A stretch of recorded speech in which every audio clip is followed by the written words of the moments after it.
Hello everyone, in this video I'll be showing you an Order Domain Cleric build guide in Baldur's Gate 3. This is a fun subclass, it's actually quite strong. Now, with this, it's available on the in-game mod manager made by IncogneatoBurrito, and this is a pretty fun class. We're going to go right into things here with the Order Domain, having the domain spells of Command, which is a great spell, as well as Heroism, giving you 5 temporary health points each turn, can't become frightened. The subclass features the Voice of Authority. When you cast a spell of a first level or higher, targets one or more allies may grant your targets an additional extra attack that uses the reaction.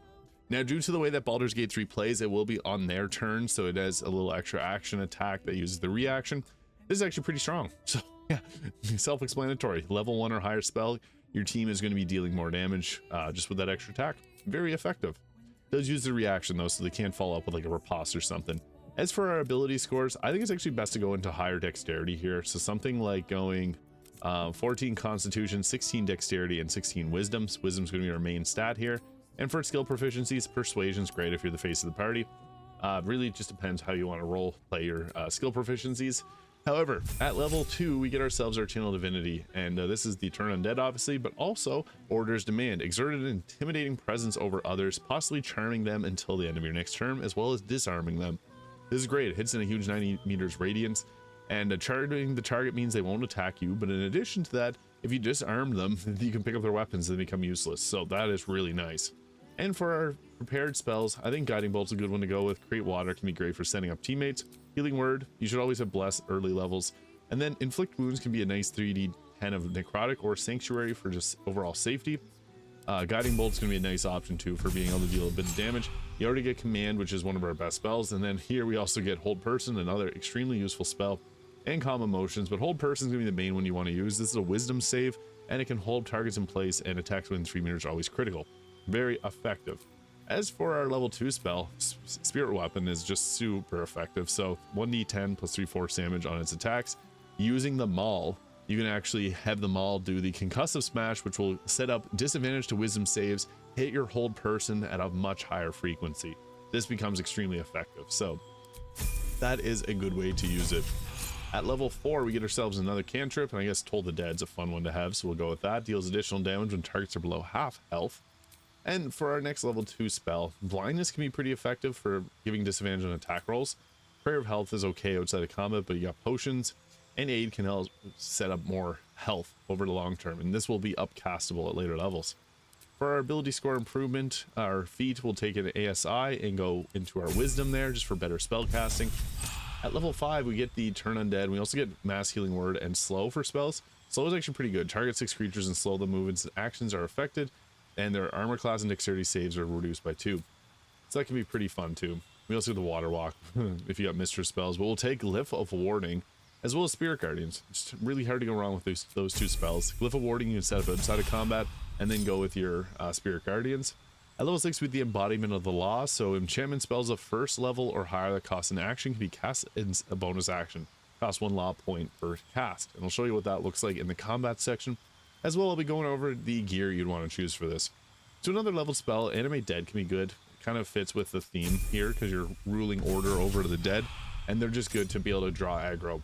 So we also get Death Ward, which is nice, and Dimension Door, which can teleport you in an adjacent ally, and that can be fun.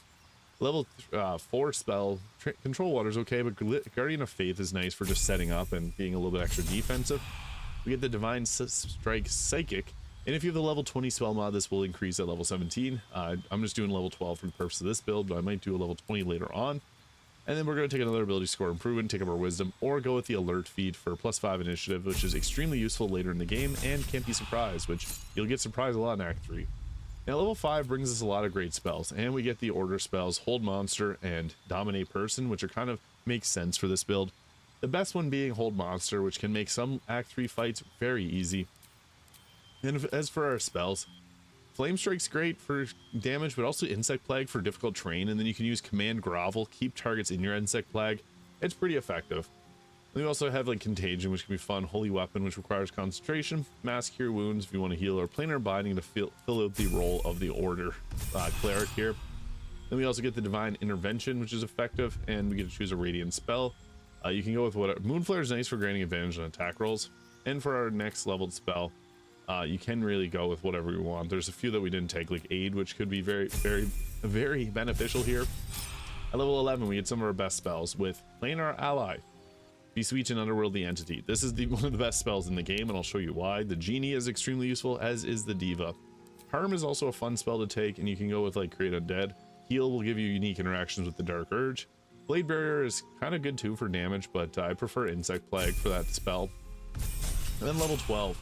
We could potentially take a level of Fighter and instead take it at the start for Constitution saving throw proficiency. We can also add in a level of the Wizard, or we can take an ability score improvement. If we take the Wizard, we can use the Intelligence Circlet and cast some different spells, or we can ascribe ourselves the Globe of Invulnerability, which is a perfect spell for a Cleric, and it doesn't use your Intelligence, so that's actually a really effective way to go about that. We do have a very low Intelligence, however, so that does cause some issues, so you don't really always have to go this route, but Globe of Invulnerability and Shield. Getting Shield is also pretty effective, so I guess we'll just take that for the fun of it. And you also get some different cantrips here, but these use your Intelligence, so I would actually save things for like Minor Illusion and Mage Hand, and maybe like I guess some of these use your attack rolls, but also for spells we can take like Shield and Long Strider for buffing. Absorb Elements can be decent, but for our prepared one, Shield is just extremely useful, increasing your armor class by 5. Then you can also, if you wanted to take maybe 10 Intelligence instead of the 8 that I took there, I meant to go that route, but you can go with the higher strength for your attack rolls. Really just depends. For the gear, I like to use the Hood of the Weave for the +2 to spell save DC, Cloak Protection for increased armor class, as well as the ring and boots. You want to have a decent armor class for survivability's sake. And you can start off with the Staff of Spell Power. What you want to do with this is use the Arcane Battery and then summon in your summon a Planar Ally. This is pretty cheesy, not because you can switch it off for another one. Cambion's good, the Diva's good, but the Genie is the MVP because of its Thunder Wave that actually hits pretty decently. So once that's done, you can swap out your staff and put on a different one. I would recommend staffs for this build. Something like Nyralna can also have some usefulness, but I think that going with a staff, even like the Salune's Spirit or Shara's Spear of the Evening, can be decent for the darkness and the ability to see through it. But I think Marka Heshker is probably the best choice for staffs that you'd want to be having. With this, you can set up like lightning or cold damage, so it's just nice utility. Now for our armor, we're going to go with something, typically we went with dexterity, so like the Armor of Agility is not a bad one, giving us 26 armor class. We also have the ability to wear heavy armor, so if you wanted to go with something a little bit heavier, you can go that route. So like the Armor Persistence there, but both of these will give us decent armor class, so it's really your choice. The Armor Agility is more stealth based, but we can go this route too. So I also like the Crypt Lord ring here for the Create Undead level 6 spell. Amulet of Greater Health, so we can have higher concentration. Helldust Gloves for +1 to spell attack rolls. However, you can go with the Reviving Hands to give it Blade Ward on heals. Luminous Orbs can be good to apply Radiating Orbs on your radiant damage spells. So there is a few other choices here. Gloves of the Blighorn Skies, also good for stacking Reverberation alongside the Boots of Stormy Clamor. Or you can even go Gloves of Dexterity. There's a few choices. I like this one because it adds to our spell save DC. So I'll show what this looks like in combat. So another nice thing is we can attach the Gaunter Mail Bow here, which will give us Celestial Haste, and then we can set up and use our like Order's Demands there to be able to get a little bit of extra boost. So using the class's unique features, haste is good for further increasing our armor class, and it does require concentration, but when we have 2 actions, we can set up and do things a little bit differently. So we can set down Glyphs of Warding, and also get up into the faces of our enemies here and apply like the Order's Demands here, which will prevent them from attacking us. 54% chance. Charm them, drop their weapon. Perfect. So then if you're closer, you could pick up their weapon, but yeah, it knocks the weapon out of their hand, which is pretty useful. And that's good because they're also charmed. They won't attack us, they'll attack our Genie instead. So then we can go ahead with another spell. These are shards, so we can't use a lot of our spells, unfortunately. I also like to just lay down like a Glyph of Warding here. We can even set it up so that whenever they run through it, they'll apply Voice of Authority, which can apply, and we can give an extra attack to our teammates, which are kind of back here. I don't even think our Genie's in combat. There he is. So we got him now into the fray of things. But yeah, you also got Embodiment of the Law, which can bonus action cast some of our spells, which is crazy. So we can do things like Hold Person if we didn't have a concentration. Command is a nice one though, because you can use that as a bonus action. Very effective. And then we have 4 law points there too. So we'll just end our turn there. And we'll get our genie. Genie can go up and like push them around, but I'll be polite and we'll just put the genie right over here. So that's that. I guess we had him hiding. Didn't mean to do that. He's gonna run out and explode that, hopefully. And boom. Yep, that hit both of them and hit the door, and then he jumped because he got scared. So that was effective. They're charmed, so that's great. He's just gonna dash into the middle of things here. That's good, that's good. And then they're gonna dash as well. I got a perfect game plan here. Weapons drops, they pick up their weapon and jump to fight Genie probably. Yeah, perfect. So what we can do, they're not even gonna opportunity attack us. And then we can move Genie out of the way. Here's another little fun way to play the Cleric. So we're gonna drop down. I guess we don't have Celestial Haste. We can't use action or using Insect Plague would be fun if you didn't have that. But we can go with a command and we can grovel them. So what we'll do is I guess we can even bonus action command grovel.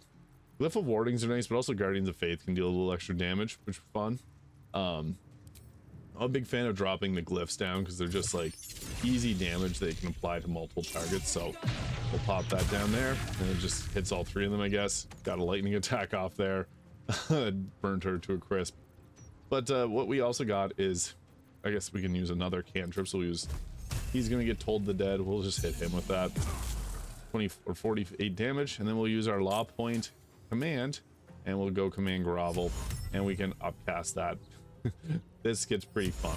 Bonus action crowd control is just so effective. So command groveled all 3 of them. Yep, this is GG's for them. And once you have them command groveled, that's kind of the point of this this version. It's one of their domain spells. Once they're groveled, you go see you later. It didn't hit him, but it took him out, so they lose their turn, and we just go ahead here and we can do that all over again. But even so, we can just apply like glyphs, which are pretty fun to just drop healing damage because they're kind of like Fireball. It just does consistent damage. 24-19. And yeah, we do have the Celestial Haste, which does kind of mess things up. But this gives us damage types that are very competitive. And you can also set these up outside of combat, so that's great. 28. It's not massive damage, but when you got this ability here, and also Insect Plague, it gets pretty good. You can just go with a command grovel. Command grovel, and see you later. It applied to both of them, good. So Genie gonna do what Genie wanna do best, which is Thunderwave, see you later. So you guys gotta line it up to the right spot. Oh, we're gonna knock them flying into the water. There it is, perfect. There's one of them. Bon voyage. They're just gonna stand up. And we can hit them with some more spells. I like kind of when I'm showcasing these, like we can't actually hit her with a lot. We can hit her with like Hold the Dead. And that took her out. I was just gonna do a couple spells, command grovel. But even if you don't have haste, this is still extremely useful. But as you saw, having a bonus action crowd control with 2 spells becomes really strong. We didn't even get to use like our most powerful spells because they all reflect radiant, but you can see they're extremely useful. So this mod again was made by IncogneatoBurrito. If you found this video useful, please hit the subscribe button below. Thank you so much for watching. I hope you have a great day, and I'll see you all in the next video.